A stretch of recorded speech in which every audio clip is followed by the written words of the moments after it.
If you want to go ahead and make a statement, and then we'll throw it open for questions.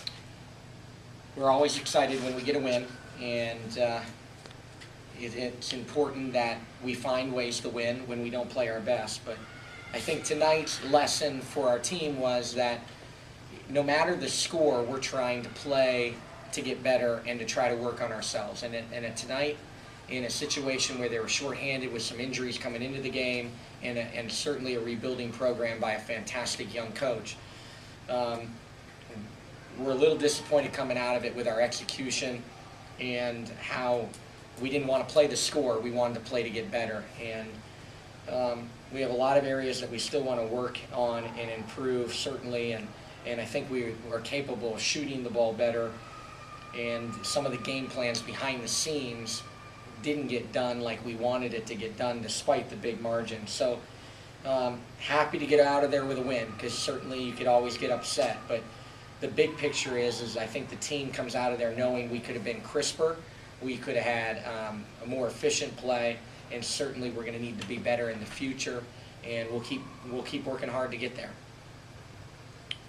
Questions? You say you got a lot of stuff to work on. Still, were you pleased with the way they came out and were able to put them away pretty early? You know, I thought we played hard from the beginning. I still think we could play with more passion.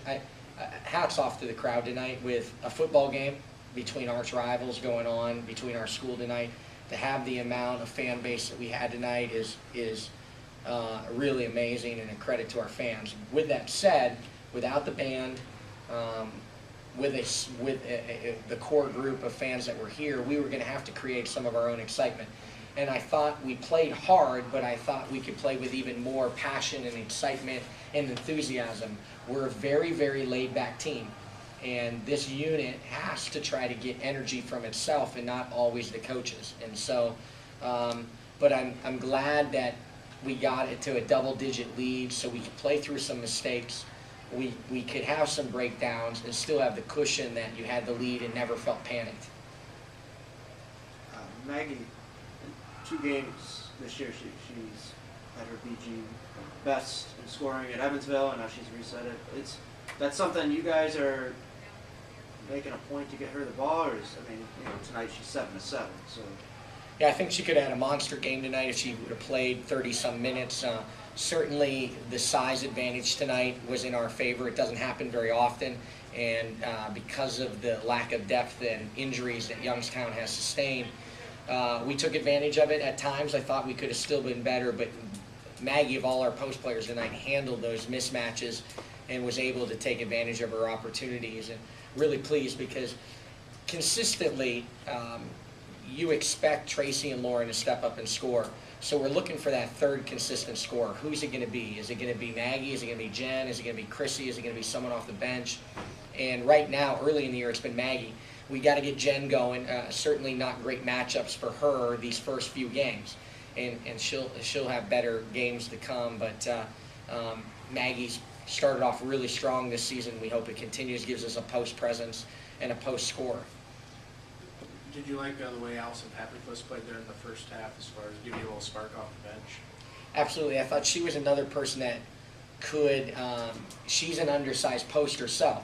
So using her feet has always been important in the post, and with all the guards running around that are trying to guard her, and they're trying to use their speed and quickness to get around our post players, I thought she would be one that could handle posting up a smaller, quicker person, and she sure had a good game and was a factor. And with that said, had 11 points, and I think missed 3 or 4 shots she's capable of making. She had a chance to have a monster game, but big credit to her coming off the bench. She was the bench production early in the first half. you rolled out several different backup point guards. Can you assess that situation? Yeah, Jess Slagle gives us more experience, a more physical presence, understands our system better. Obviously, Jillian's a true point guard and is the point guard of the future, and has a bright future, but has to get accustomed to the speed of the game when the bright lights are on, has to be able to manage our offense in the flow of the game. And down the stretch, when she did, we were efficient. When she didn't, we looked very helter-skelter out there. And so we've got to keep getting her minutes, but she's got to be able to lead that team when she's out there. And so it's the hardest position for college freshmen is that point guard position, and Jillian's just going to keep getting better. So Yoder is not the backup. Yoder's always going to be a two guard. She could play point out of necessity, but she's a shooting two guard. Slagle seems to be doing a lot of things, so the ball's not going in the hoop for her. Does she shoot better in practice than in the games? You know, she plays so hard. She's like the one kid on our entire roster that plays so hard you would like her to slow down. Everyone else, we want to rev their engines up. She's the one that has to slow down and be efficient. And she's our heart of our team. She's the passion of our team. She can hold people accountable in that locker room. She does so much for our program. I just wish it would correlate more on the floor for her. Because she's doing good things, I just wish the ball would go in the hole more for her and things start to bounce her way on the court because she's so important to our program off the floor. Missing basically with the knee and so forth. I mean that she's 100% healthy. I think the knee's behind her. I think she's got her explosiveness back. It just seems that she's always, and we've had these through the years, that she's one of those players that seems to be in fifth gear when we're in a third gear speed limit, and she's in fourth gear, and sometimes just a gear too fast. And if she will just let it come to her more and make simple plays and then make shots that she's capable of making, the weight of the world will be off her shoulders. There's no one that wants it more in our program. There's no one that has more passion and belief in the tradition of BG basketball. And she's a pleasure to coach. You just sometimes wish she would have a little more success on the floor right now.